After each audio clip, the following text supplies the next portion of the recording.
NOAA is preparing for a milestone satellite launch in 2024.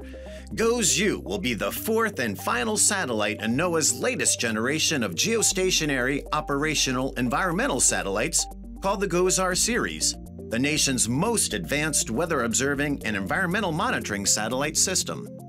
GOES satellites orbit 22,236 miles above Earth's equator at speeds equal to its rotation. This orbit provides continuous coverage of weather systems as they develop and move across the Western Hemisphere. GOES-U, which will be renamed GOES-19 when it reaches orbit, will replace the current GOES-16 satellite in the GOES-East orbit. In this position, GOES-U will continue GOES-East's legacy of keeping watch over the contiguous United States, Central and South America, and the Atlantic Ocean.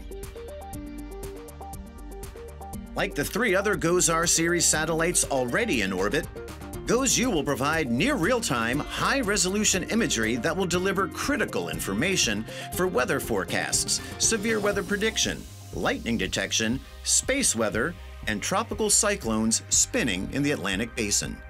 It's going to be great when we get into the orbit of GOES East, because you'll be able to see, we start seeing the continental United States, but also out into the Atlantic to the African coast. Because if you think about it, working at the Hurricane Center, as I did, you need to be able to see some of the earliest initiation of some of these tropical systems.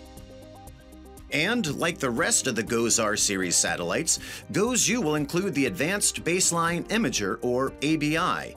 It is the primary instrument NOAA uses to image Earth's weather, climate, oceans, and the environment from geostationary orbit.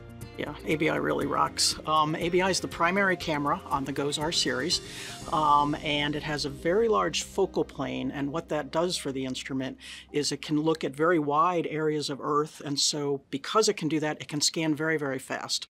What that means for the forecasters is they can look at a storm or other area of interest as often as once every 30 seconds. And when you can do it that fast, the forecasters are really seeing that data in real time. Yeah, the early detection is everything, and having the instrumentation and especially the rapid scan to be able to have information quickly, because we have something that is such a challenge called rapid intensification, where a hurricane, just a band of clouds, become a strong system so quickly. So the more information and the more data we get, the quicker we get that information, the better we can do making that forecast and getting that information into the models for a better forecast. So having that rapid information and clarity that we're getting in the new instrumentation is just a game changer for the forecasters. And along with the other GOES-R series satellites, GOES-U will have the Geostationary Lightning Mapper, or GLM, the first operational lightning mapper flown in geostationary orbit. GLM identifies the location, frequency, and extent of lightning over the Americas and surrounding waters, which can help forecasters understand how thunderstorms and tropical cyclones may be changing in intensity. And since its inclusion as a part of the GOES-R series satellites, GLM has continued to provide new insights.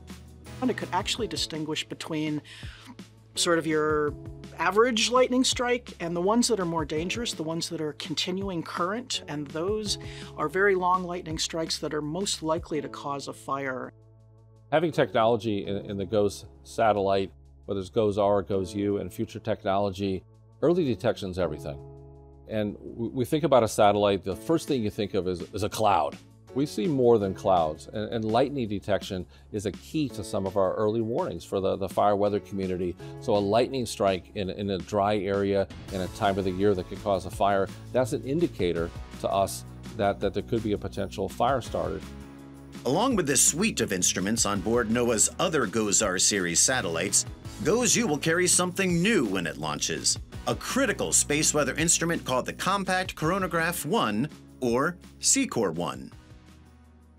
CIRA-1 will be the third solar instrument on the satellite, and it will image the outer layer of the sun's atmosphere. The compact coronagraph is a solar telescope that blocks the disk of the sun, so the main ball of the sun, so that we can look at the fainter outer atmosphere of the sun called the corona. And that's where extreme space weather events originate. Being able to monitor the sun's corona helps scientists detect and characterize coronal mass ejections that can spark geomagnetic storms here on Earth. Those are the costliest type of space weather events and can cause widespread damage to power grids, satellites, and communication and navigation systems. It's very important for us to measure space weather effects and be able to model and provide warnings, forecasts, and alerts for space weather to protect our technological society. Basically, extreme space weather can touch all aspects of our economy and life and property here on Earth. I'm extremely excited about the compact chronograph that we're going to fly on the GOES-U satellite. This is a game changer for our forecast capabilities here at NOAA in the Space Weather Prediction Center. Having that data allows us to more reliably predict when these large solar storms are how they propagate towards Earth and whether or not they're going to affect us here on Earth in a significant way. With SEACOR-1 and 6 other high-tech instruments on board, GOES-U will continue NOAA's legacy to help scientists and forecasters understand, monitor, and predict our changing environment from the oceans to outer space. The GOES series of satellites supports NOAA's mission to provide secure and timely access to global environmental data and information from satellites and other sources to promote and protect the nation's security, environment, economy, and quality of life.